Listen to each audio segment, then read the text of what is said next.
ఇందిరమ్మ ఇళ్ల లబ్ధిదారులకు బిల్లుల విషయంలో ఎలాంటి అనుమానం అవసరం లేదని, బిల్లులు రాకుంటే తన ఇల్లు అమ్మైనా చెల్లిస్తానని తెలంగాణ మంత్రి వాకటి శ్రీహరి చెప్పారు.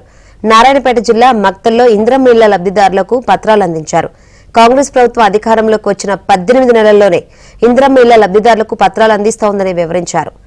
10 ఏళ్లుగా బీఆర్ఎస్ పేదలకు ఇల్లు ఇవ్వలేదన్నారు. తమది చేతల ప్రభుత్వమని పేదలకు అండగా ఉంటామని హామీ ఇచ్చారు.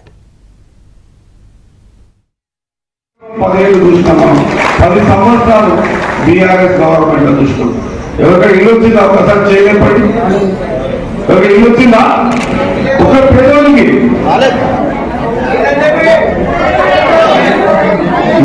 గతంలో కాంగ్రెస్ పార్టీ రాజశేఖర రెడ్డి గవర్నమెంట్ అంతకంటే ముందు ఇచ్చిన ఇల్లు ఎట్టున్నాయి. చిన్న రూమ్ ఉంది, మరి కొడుకు కొడుకు ఉంటే ఏడుండాలి, బిడ్డని ఒక ఇంటికి ఇచ్చినాము, బిడ్డ అలవచ్చి ఏడగొట్టుకోవాలి, మేకగా పెట్టేయాలి.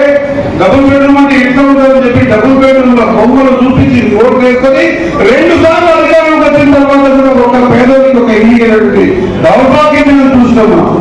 బాధపడ్డాం, ఏడ్చినాం, అడుక్కున్నాం, కాళ్ళు కూడా మొక్కినాం, కానీ కలకరించలే ఒక పేదోనికి ఇల్లు.